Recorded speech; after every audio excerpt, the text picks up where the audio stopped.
Današnju emisiju smo posvetili sudaru automobilske industrije u domenu kineska protiv evropske.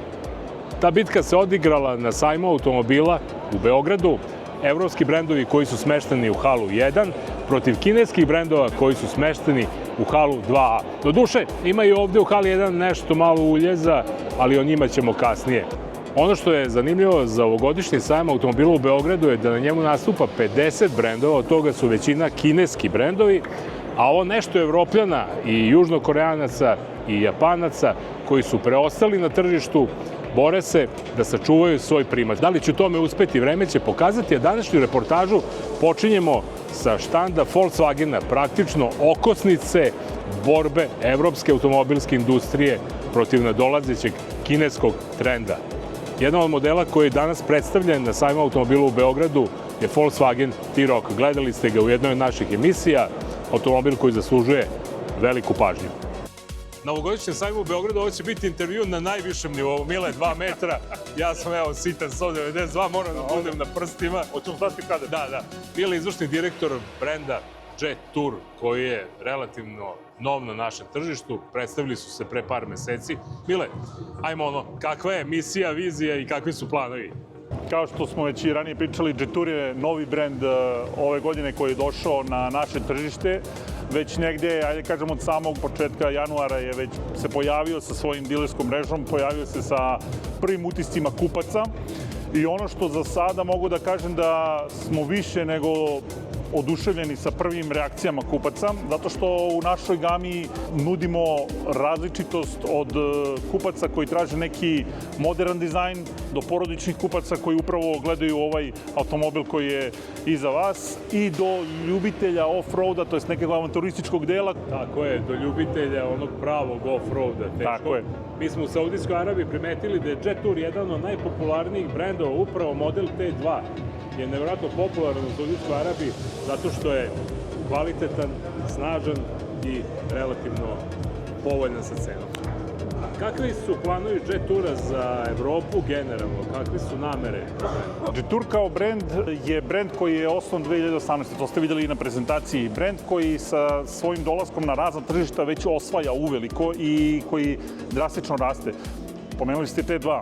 T2 jeste baš za off-road, za sve, ali Jet Tour svojim dolaskom u Evropu planira do kraja 26. do kraja ove godine da uspostavi svoje kancelarije, znači predstavništva za Evropu, to je da fizički uđe sa svojom kancelarijom, sa svojim cijelim sistemom rada.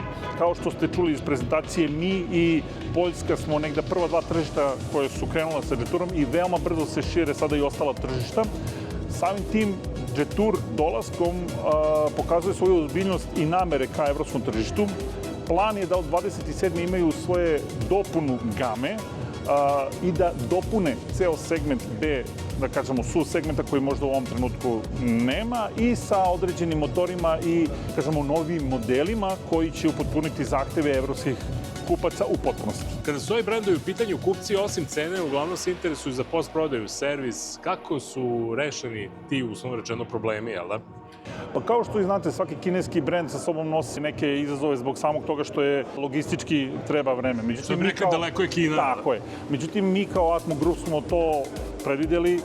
Poručili smo dovoljne količine da naši dileri, naši kupci mogu veoma mirno da kupuju automobile bez neke brige, jer imamo dovoljno magacin u lokalu za brze isporuke delova, tako da sve smo, da kažemo, nekako sagledali, poručili u zahtjevima i po normama Jet Toura, jer sam Jet Tour kao brend zahteva određene norme, da kažemo, da se brine o svojim kupcima, ne samo da se proda auto, nego i svaki generalni uvoznik mora da obezbedi određenu količinu i da se to obezbedi da lansiranjem brenda sve to bude kako treba za naše kupce. Zapravo, kupci nemaju razloga za brigu. Garancija?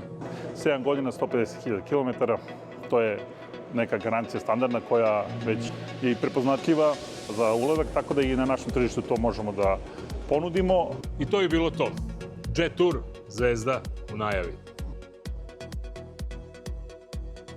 I među kineskim brendovima postoje veterani na srpskom tržištu, a to je BYD.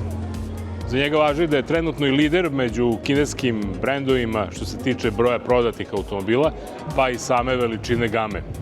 Na sajmu u Beogradu ove godine izložili su celokupnu svoju paletu, Automobil koji je meni skrenuo pažnju, to je BYD Atto 2, koji se nekako uklapa u opštu sliku elektrifikacije automobilske industrije, a to je relativno mali, praktičan i upotrebljiv SUV na električni pogon. A suština, elektrifikacija automobilske industrije u malom gradskom električnom automobilu. BYD ima i na tu priču odgovor, to je BYD Delfin Surf. A to u tehničkom smislu znači kapacitet baterije od 43 kWh, 150 konjskih snaga i autonomija od 300 gradskih kilometara.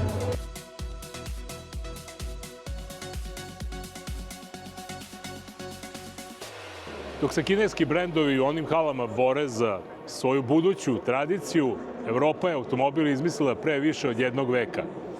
A sad smo na štandu jednog pravog lava. Miljana, šta nam je Peugeot pripremio za ovu sezonu? Pre svega, dobar dan. Drago mi je da se vidimo ponovo i što se svake godine ovako lepo družimo na sajmu automobila. Peugeot je ove godine pripremio čak 2 noviteta. Dakle, tu su novi 408 i 308. Oba modela krasi ova nova lepa maska sa prosvetljenim amblemom i novim svetlosnim potpisom. A pored toga, Peugeot je pripremio i akcijsku ponudu za sva ostala vozila, odnosno akcijske cene i posebne uslove finansiranja. Dakle, ono što bismo izdvojili eventualno jeste model 3008 po ceni od 30.990, zatim 2008 21.990, ovaj 408 koji jeste novitet i za njega smo uspeli da obezbedimo akcijsku cenu od 30.990 uz, kažem, posebne uslove finansiranja, tako da ko je zainteresovan može da dođe i da nas poseti i da popriča sa našim prodavcima. Što bi rekli, ne bi ja tu ništa dodavao osim samo jedne stvari. Po meni, ubedljivo najlepši automobil na Beogradskom sajmu automobila, Peugeot 408. A na Opelovom delu štanda pripremili smo još jednu premijeru. Dakle, tu je sa nama nova Opel Astra, pravo iz Risselsheima posle svoje premijere na sajmu automobila u Briselu. Evo, konačno je vidimo i u Beogradu. Ovaj model karakteriše ova posebna nova maska. Dakle, ovaj vizor koji je već postao prepoznatljiv za Opel modele, sada je potpuno prosvetljen i svetla su u obliku takozvanog kompasa, što dodatno ovom modelu daje na atraktivnosti i čini je primećenijom na putu. Opel je takođe pripremio za sve svoje kupce i za sve svoje modele posebne akcijske cene uz dodatne mogućnosti finansiranja. Kupcima nudimo opciju sa 0% kamate, odnosno beskamatnog kredita, ili fiksne kamatne stope od 4,99%, tako da je na kupcu izbor da donese odluku koji model finansiranja želi da upotrebi i kako želi da dobije svoj novi auto. Uz sve modele dajemo i 5 godina garancije i gratis poklon boju.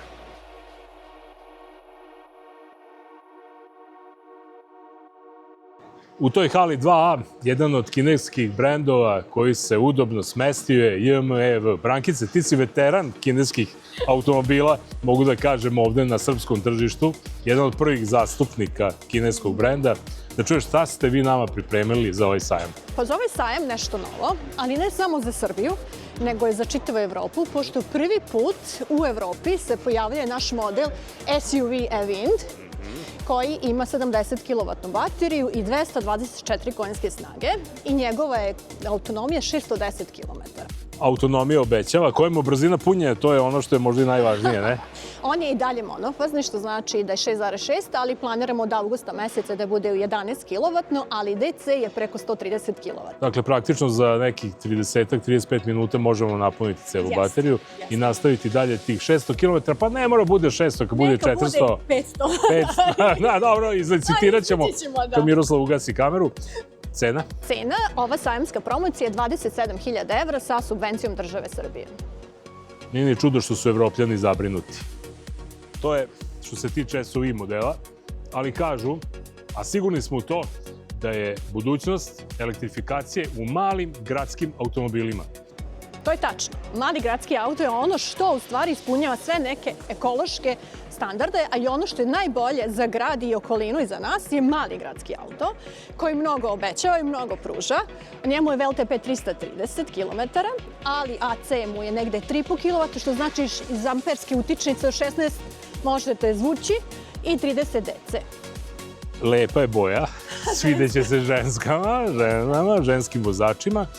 Koja mu je autonomija? VLTP mu je 330. A zapravo, ajde, 250 u grad. 250 za grad, ali znate kako, mali automobili se voze kao i mobilni telefoni što se pune. Dakle, vozim ga preko dana, uveče ga stavim na kućni punjač, napunim ga i opet imam za ceo dan dovoljno električne energije. Cena? Njemu 13.000 evra sa subvencijom države Srbije. Dakle, 18 minus 5, 13. Ja ne znam da li ima jeftiniji automobil na tržištu od, kako se zove? EV3, JMF EV3. Jeste. Električno vozilo 3. Kaže Brankica da ne može dovoljno da ih nabavi koliko se traži na našem tržištu. Proverite. Na ovogodišnjem sajmu automobila pripremili smo nacionalnu kampanju za nacionalni proizvod. Nacionalna kampanja ide pod naslovom, odnosno pod sloganom Naših ruki u delo i odnosi se na benzinsko izdanje Fiat Grande Pande koja je dostupna tržištu od 15.490 eura i sa 5 godina garancije što je svrstava među najbolje ponude ne samo u segmentu nego i na kompletnom tržištu. Dugo očekivani Fiat 500 sa hibridnim motorom je konačno stigao na tržište. Imamo veliku bazu kupaca koju trebamo adresirati i on je dostupan na sajmu već po ceni od 18.990 eura za visoki paket opreme Torino. Premijera na ovogodišnjem sajmu automobila za čitavo tržište Srbije jeste novi Jeep Compass. Radi se o potpuno novom modelu koji raspolaže mild hibridnim motorima, plug-in hibridnim motorima i potpuno električnim motorima. Vozilo je dostupno na tržištu već od 29.990 eura. Dobar dan i dobrodošli u Changan svet. Prvi put predstavljamo novi kineski brend Changan na našem tržištu, na ovogodišnjem sajmu automobila u Beogradu. Ispred nas se nalazi potpuno električni SUV model S05. Model je veoma specifičan zato što ima verzije sa pogonom samo pozadi, verziju sa pogonom na sva 4 točka. Isporučuje 435 konjskih snaga, 500 Nm obrtnog momenta i 445 km autonomije po VLTP-u. Vozilo je potpuno prilagođeno evropskom kupcu, zadovoljava sve evropske standarde i na Euro NCAP-u je dobio 5 zvezdica. Sledeći model iz Changanove game, koji potpuno slikava njihovu krileticu pametan izbor na duge staze, jeste model CS55. Ovaj model ima motor sa unutrašnjim sagorevanjem, benzinski, od 1500 kubika, 181 konjske snage, sedmostepenim automatskim menjačem sa tuplim kvačilom i ono što je specifično, i ovaj i svi naši modeli imaju garanciju 160.000 km ili 7 godina. Najatraktivniji benzinski model iz naše game jeste model Uni T. Uni serija predstavlja luksuzniju varijantu u okviru proizvođača Changana. Ovaj model je veoma atraktivan ne samo zbog svojeg kvalitetnog interijera i eksterijera, već i zato što takođe nudi veoma atraktivni dizajn. Takođe, benzinski motor od 1500 kubika i 181 konjske snage, sedmostepeni automatski menjač i takođe garanciju 7 godina ili 160.000 km. Jedan od modela koji ne mora se dokazuje na sajmu u Beogradu je svakako Suzuki. Ovog puta stiže nam prvi električar od Suzuki, Suzuki Vitara sa baterijom od 61 kWh i električnim motorom od 170 do 190 konjskih snaga sa pogonom na prednjoj osovini ili sa pogonom na sva 4 točka. Cena u rasponu od 26 do 35.000 eura je dovoljan garant da će Suzuki Vitara biti jedan od pravih konkurenata dolazećoj kineskoj najezdi. Dobar dan i hvala vam, dragi naši prijatelji iz medija, što ste danas sa nama. Svaki 10. prodati auto u Srbiji je brend Toyota. Nešto o čemu još uvek kineski brendovi mogu da sanjaju. Toyota jeste jedan od najvećih svetskih proizvođača automobila. U Beograd je došla u velikom stilu. Prvo, što je osvojilo dobar deo srpskog tržišta. Drugo, stigla je sa 3 noviteta. Potpuno električni BZ4X, zatim potpuno električna Toyota CHR Plus i naravno ono što svi očekujemo, to je Toyota RAV4 nove generacije. Naravno, o Toyota RAV4 ćemo mnogo više u narednim epizodama jer putujemo na svetsku prezentaciju ovog modela u Malagu. Idemo dalje. Jedan od uljeza u ringu tradicionalnih brendova u hali 1 Beogradskog sajma je svakako kineski Leap motor. Postoji razlog zašto je to tako, zato što je on deo Stellantis grupe i upravo se smestio između Citroena i Fiata Zapravo radi se o brendu koji nudi na našem tržištu 3 modela, a ja bih izdvojio upravo onaj koji je najzanimljiviji za naše kupca, to je mali gradski i jeftin urbani električni automobil T03, kompaktni gradski električni mališan sa motorom od 95 konjskih snaga i baterijom od 36 kWh, kojemu je dovoljna za nekih 250 km gradske autonomije. Preko dana ga vozimo, noću ga punimo i tako u nedogled. Recept za urbanu mobilnost su baterijski motocikli. Evo nas sa Urošem, predstavnikom firme Agromarket, koji na neki način dominira u ovoj kategoriji na Beogradskom sajmu automobila, ali i motocikala. Uroše, Agromarket je poznat kao firma koja zastupa Villager, razne uređaje za obradu zemljišta, za bašte, travnjak i sve ostalo. Evo vas i u motociklizmu.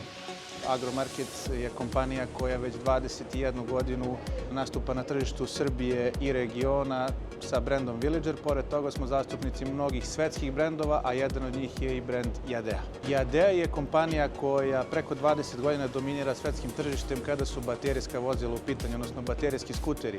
Konkretno, najbolji, najkvalitetniji i najprodavaniji modeli na svetu sa preko 17 miliona prodatih skutera godišnje, konkretno u 2025.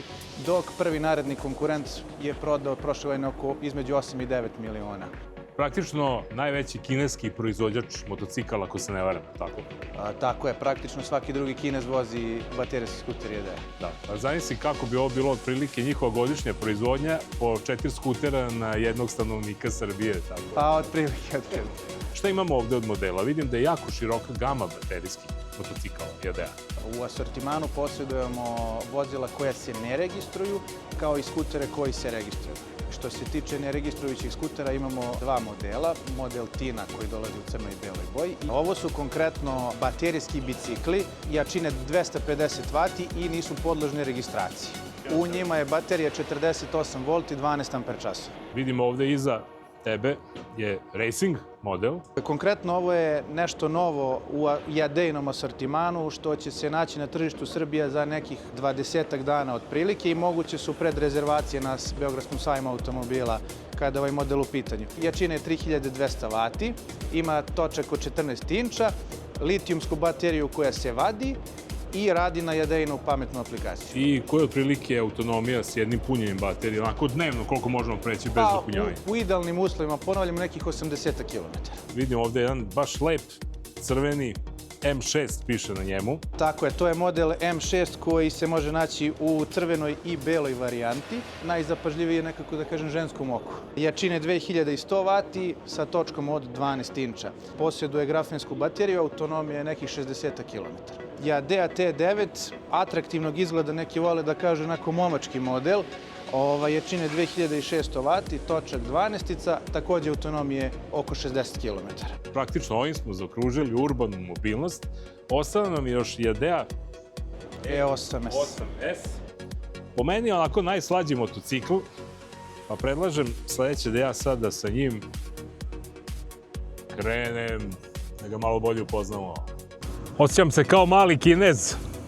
Šalu na stranu, prvi utisak je da imam dovoljno mesta za sedenje, dovoljno prostora za noge. Apsolutno je preglednost odlična u retrovizorima, veliki su retrovizori, dobro su pozicionirani za gradsku vožnju. Očigledno je da je ovaj motor konstruisao onaj ko dobro zna šta je motocikl i šta je njegova urbana primjena. I ono što mi se posebno dopada pri vožnji skutera na električnu energiju, to je njihova bešumnost. Osjećam se kao da jedrim. Jednostavno, vozač na skuteru može da doživi ono što ne može da doživi ni na jednom motociklu, a to je ta tišina i ta lakoća njegovog pokreta. Posjeduje motor od 3 kW, možemo se voziti vrlo efikasno do 100 km čak sa jednim punjenjem baterije. Ono što je netipično za skuter ove vrste je da posjeduje dve brzine. Praktično u prvoj brzini smo ograničeni na brzinu vožnje od 22 km/h.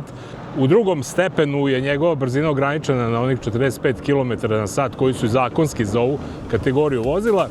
A instrument tabla je vrlo pregledna, velika, dobro zasenčena, lako možemo da vidimo brzinu i stanje baterije i naravno u kojem se stepenu pogona nalazimo. Družit ćemo se još sa Yadeom da upoznamo i ostale modele i da spoznamo sve varijante urbanog, jednostavnog i lakog kretanja. Živjeli! Uz Volkswagen, Renault je jedan od brendova koji se svim silama bori protiv kineske konkurencije. Konstruisali su izuzetno zanimljive modele, izuzetno zanimljive i performantne pogone. U Beogradu smo upoznali potpuno električni Renault 4, prošle godine smo videli Renault 5, a zapravo najveći novitet Renaultovog štanda je svakako 6. generacija Renaulta Clio. Odmah na susednom Dačinom štandu, mogu kažem, zvezde tog štanda su nova Dacia Duster sa 3 vrste pogona, plin, hibrid i benzin, isto tako Dacia Bigster, za koji smo tvrdili već u nekoliko navrata da je model koji je najperformantniji u smislu tehničke ponude u odnosu na njegovu cenu. Isto tako pokreće se na više vrsta pogona, a hibrid je jedan od najekonomičnijih modela na našem tržištu. Renault i Dacia se bore svim silama za opstanak. Od kada se pre 10 godina legendarni britanski brend MG priključio, rekli bi, u kinesku konjicu, u Evropi su prodali preko 1 milion primeraka. Malo li je? Pre svega, poželela bih dobrodošlicu svim našim klijentima na našem MG štandu. Kao što znate, došli ste na štand koji je star više od 100 godina. Ovo je brend koji je spoj britanskog nasleđa i tehnologije koja dolazi iz Kine. Trenutno imamo da vam ponudimo nekoliko modela. Ono po čemu je MG prepoznatljiv, to je po svojoj hibridnoj tehnologiji. Trenutno imamo najbolju hibridnu bateriju na tržištu. Takođe, iza mene možete vidjeti jedan impresivan automobil koji ima preko 500 konjskih snaga, koji ubrzava od 0 do 100 za samo 3 sekunde. Već ste videli mnogo automobila koji su ovako sličnog karaktera, ali ono gde se mi razlikujemo to je da je u pitanju električni automobil. I to iskustvo vožnje je zaista posebno, zaista je nešto što se ne doživljava svaki dan, uključujući i hibridne modele. Izdvojila bih mali gradski automobil, u pitanju je MG Trojka, trenutno na tržištu jedini ima 4 cilindra, u pitanju je 1.5 motor. On nije samo klasičan mali gradski automobil, on je dostupan u hibridnoj verziji gde možete osjetiti to posebno iskustvo vožnje, da žargonski kažem, automobil leti. CS Hibrid je prošle godine u svom segmentu bio drugi najprodavaniji model u Evropi sa više od 110.000 primeraka. Ono što je iznenadilo sve kupce, to je to iskustvo vožnje, odnosno jačina baterije koju upravo ovaj automobil posjeduje. Ono što kupce može ovde da pozitivno iznenadi, to su specijalne sajamske akcije koje smo pripremili, koje važe do 31.3. Tako da bih vas pozvala da dođete i proverite zašto smo mi baš najbolji. MG brand na kompletnom Balkanu ima razvijenu servisno-prodajnu mrežu. Ono što je jako bitno za sve naše kupce, ukoliko žele, na primjer, da krenu putem Evrope, u apsolutno svakoj zemlji postoji i servis. I to je bilo sve za danas. Videli ste, nije sve tako crno kao što izgleda, još je crnje. Međutim, na sajmu u Beogradu smo videli još jednu stvar, kako se polarizuje automobilska industrija na dva sveta najmanje. Jedno je onaj kineski, jedno je tradicionalni, evropski, japanski, a zapravo, sada već potpuno jasno, najveći gubitnici ove tranzicije u automobilskoj industriji biće brendovi iz Južne Koreje koji se nalaze između dve vatre. Jednostavno, nemaju tu snagu brenda koje mogu da se suprotstave kineskoj konkurenciji, a isto tako nisu ni jeftini da bi mogli niskim cenama da budu konkurentni. Sve u svemu, njihova budućnost je najviše upitna u današnjoj automobilskoj industriji i to je ono što je možda i glavni zaključak sajma automobila u Beogradu. Vidimo se za 7 dana, u međuvremenu posetite sajam, pogledajte sve ono što smo možda mi propustili da vam predstavimo, vozite oprezno i mislite na sebe i na druge u saobraćaju. Živjeli!